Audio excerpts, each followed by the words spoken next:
미세먼지와 건조한 날씨가 지속되면 찾아오는 알레르기 비염처럼 특정 계절이나 환경에 노출되면 알레르기 반응을 보이는 경우가 있습니다. 오늘의 주제 질환인 소아 음식 알레르기는 대부분 이유식을 시작하고 다양한 음식을 접하면서 증상이 나타난다고 하는데요. 조상현 소아청소년과 전문의는 해마다 환자가 증가하는 만큼 각별한 주의를 당부합니다.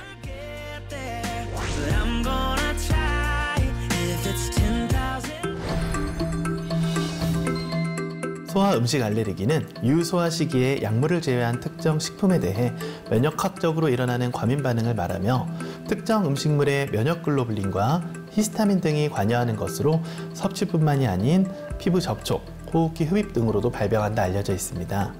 최근 20년간 음식 알레르기는 꾸준히 발병률이 증가해 전체 영유아의 5에서 8%에서 나타나는 것으로 알려져 있으며 특히 아토피 피부염 환자에게서 더욱 흔하고 가족력이 있으면 유병률은 더욱 증가합니다. 음식 알레르기는 식품에 따라 소아의 경우 우유와 달걀, 대두 밀가루가 원인의 90%를 차지하고 땅콩, 생선, 갑각류, 견과류가 85%를 차지하는 것으로 알려져 있습니다. 또한 복숭아와 사과, 새우와 가재처럼 음식 교차 반응을 보이는 경우도 있는데요. 예를 들어 사과를 먹고 알레르기 반응을 보인 하나가 비슷한 종류의 음식물에도 과민성을 보이는 것으로 이때는 반드시 진료가 필요합니다. 소아 음식 알레르기는 주로 이유식을 시작하는 6개월 이후부터 발생합니다. 먼저 항원이 될 수 있는 음식물이 체내에 들어오면 이 음식물에 대한 특이 항체가 생산되고 그것이 체내에 퍼져 과민 상태가 되는데요. 일정 기간이 지나고 똑같은 음식물을 섭취할 때 이미 생산된 특이 항체와 음식물 내 항원이 반응해 알레르기 증상을 일으킵니다. 따라서 처음 접촉하는 음식물은 아직 특이 항체가 없어 알레르기 반응이 일어나지 않고 여러 번 접촉하면 알레르기 반응을 보입니다. 가장 흔한 증상은 피부의 두드러기로 섭취 후 수시간 이내에 전신의 가려움증과 붉은 발진이 발생합니다. 더불어 구강 알레르기 증후군이라고 해서 전신 발진이 아닌 입술 주변만 붉고 가려울 수 있습니다. 구역감, 구토, 복통을 일으킬 수 있고 호흡기 증상이 드문 성인과는 달리 소아는 재채기, 코막힘, 호흡 곤란 등을 동반하거나 아나필락시스 쇼크로 이어질 수 있어 주의가 필요합니다. 만약 단순 발진이 아닌 눈꺼풀이나 입술의 부종, 갑작스럽게 가쁜 숨을 쉬거나 과한 보챔, 호흡곤란이 관찰되면 곧바로 병원을 방문해야 합니다. 일반적으로 혈중 특이 면역 글로불린 검사로 알레르기 유발 항원을 확인하는데요. 보통 피검사로 진행하며 알레르기 항체 확인도 필요합니다. 추가 검사가 필요하면 피부 반응으로 알아보는 피부 단자 검사 혹은 경구 유발 검사를 시행해 알레르기 유발 음식을 확실히 확인할 필요가 있습니다. 소아 음식 알레르기 치료의 핵심은 회피요법입니다. 검사를 통해 확인한 음식을 정도에 따라 단기간 혹은 항체에 따라 장기간 회피해야 합니다. 대개 정확한 확인 없이 의심만으로 음식을 제한하시는 경우가 많은데 이렇게 되면 화나가 영양소 결핍을 일으키거나 구강 관용을 얻을 기회를 잃어버릴 수 있어 검사 없이 단순 음식 제한은 추천드리지 않습니다. 특히 우유나 분유 알레르기가 있다고 하여 돌 전후 아이가 유제품을 모두 중단하면 칼슘과 지방 부족이 발생하기 쉽습니다. 초기에는 경구 항히스타민제로 치료할 수 있고 장기 치료로는 검사 결과 알레르기 항체가 높은 경우 경구 투약이나 면역 치료 등을 고려할 수 있습니다. 무엇보다 의심되는 음식들을 특정해야 하므로 보호자가 평소 기록을 해두면 큰 도움이 됩니다. 소아 음식 알레르기가 더욱 힘든 이유는 아토피 피부염과 동반되는 경우가 많기 때문인데요. 사례자 역시 예외가 아니었습니다. 신생아 중환자실에 입원했던 적이 있는데 그때 알러지가 많이 있다는 걸 알게 되었어요. 5개월쯤부터 이유식을 시작했는데 이유식을 하나하나씩 단계별로 올리면서 소고기 알러지 있다는 걸 알게 됐고 우유는 돌 지나서 먹이면서 우유 알러지 있다는 걸 알게 됐어요. 음식 섭취하는 게 종류가 다양해지다 보니까는 다른 알러지 음식들이 갈수록 생기더라고요. 발진이 나오고 이게 부위가 간지러우니까 긁기 시작하고 또 긁으면 피가 나고 그냥 그 상태가 계속 반복적인 것 같아요. 아이가 성장하면서 알레르기 과민 반응을 보이는 음식 종류가 다양해져 정기적인 알레르기 검사를 받고 있습니다. 이제 견과류라든가 계란, 흰자 이런 알레르기들이 조금 관찰되는 게 있고 면역 글로불린 이수치가 좀 높게 나왔어요. 아무래도 면역 글로불이 높으면 좀 아기가 민감한 편이기 때문에 평소에는 잘 먹는 음식이더라도 이럴 때는 감기 걸리거나 하면 더 과민하게 반응할 수도 있고요. 급성 음식 알레르기 증후군으로 가래염증을 동반한 발진이 전신적으로 퍼져 있는 상태로 내원하였으며 입술도 붓고 눈가도 부어서 캑캑거리는 기침까지 동반되어 점막 부종까지 조금 의심되었던 상황이었어요. 내원 이후 주사 투여를 통해서 급한 불을 끄고 나서 지금은 알레르기에 대한 증상은 많이 호전되어 있는 양상으로 현재는 투약 치료 중인 환아입니다. 가장 먼저 전문의가 판단을 하고 필요한 경우는 응급으로 이제 에피네프린이라든가 스테로이드 주사를 투여를 해서 점막 부종을 낫게 하는 게 제일 중요를 하고요. 그 다음에는 이제 피검사를 통해서 마스트라고 하는 알레르기 검사를 1차적으로 시행하게 됩니다.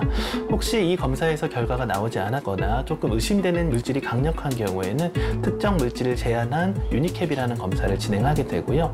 조금 나이가 있는 친구들 같은 경우는 피부 단자 검사라고 해서 피부 쪽에 실제로 알레르기 유발 물질을 떨어뜨려서 하는 검사를 진행하기도 합니다. 알레르기를 관장하는 가장 주된 물질 중에 하나는 면역글로불린 E 수치가 정상이 100 미만인데에 반해서 422 정도로 굉장히 높게 체크돼 있었고요. 원인 물질로 의심되는 경우는 이제 신생아 때 생기는 이유식 단계의 계란이라든가 그 우유 알레르기 같은 경우는 사라지는 경우도 굉장히 많습니다.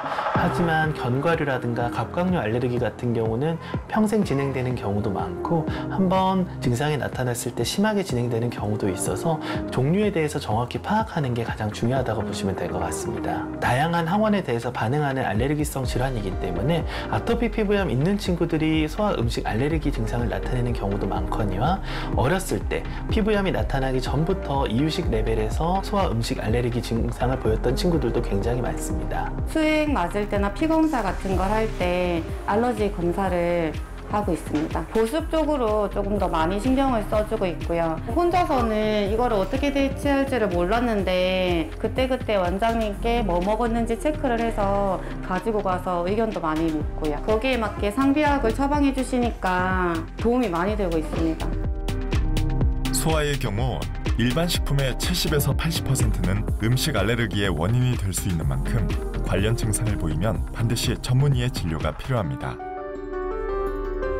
소아 음식 알레르기를 단기간 내 치료하는 방법은 없습니다.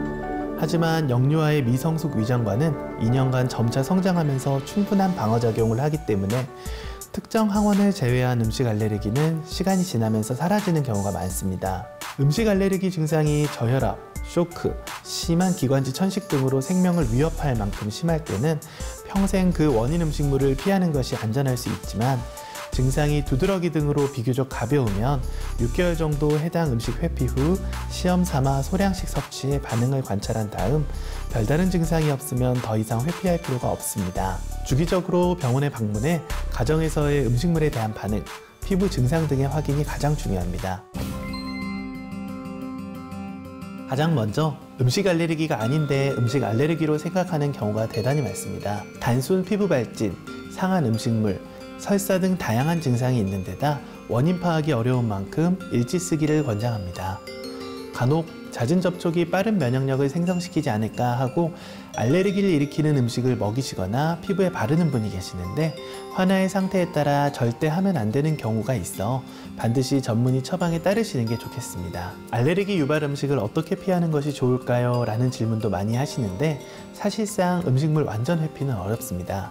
새우나 갑각류 등은 눈으로 보고 피할 수 있지만 우유나 달걀 등은 다양한 재료로 사용돼 보호자는 성분표를 보는 습관을 들이는 것이 중요합니다.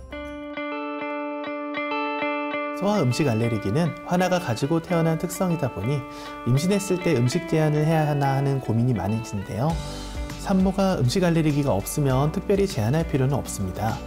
단, 알레르기 항체가 많은 부모에게서 태어난 아이가 음식 알레르기를 보일 확률이 높아 모유로 면역력 섭취를 권장하고 유산균으로 장내 세균총을 건강하게 키울 것을 추천드립니다. 그리고 자녀가 음식 알레르기가 심하면 증상 발생 시 바로 대처할 수 있도록 어린이집이나 학교에 꼭 해당 음식과 대처법을 널리 알려주세요. 소아 음식 알레르기로 인한 대부분의 피부 문제는 모기에 물렸을 때와 비슷한 병변을 보이며 주로 소실과 발생을 반복해 긁지 않으면 흉을 남기지 않습니다. 음식 제한은 아이들의 뇌 성장 발달의 모든 면에서 악영향을 미칠 수 있어 전문의의 처방에 따라 신중해야 합니다. 지속적으로 증상을 확인해 성인이 되어서도 음식 알레르기로 고생하지 않도록 주기적인 추적 관찰이 중요하겠습니다. 소아 음식 알레르기 치료를 위해 막연한 원인 음식 추측과 식품 제한은 오히려 치료를 어렵게 하고 영양장애를 낳을 수 있습니다. 따라서 전문의를 통한 체계적인 치료와 교육이 뒷받침되어야겠습니다. 전 국민의 비대면 주치의, 건강 좋은 날 플러스.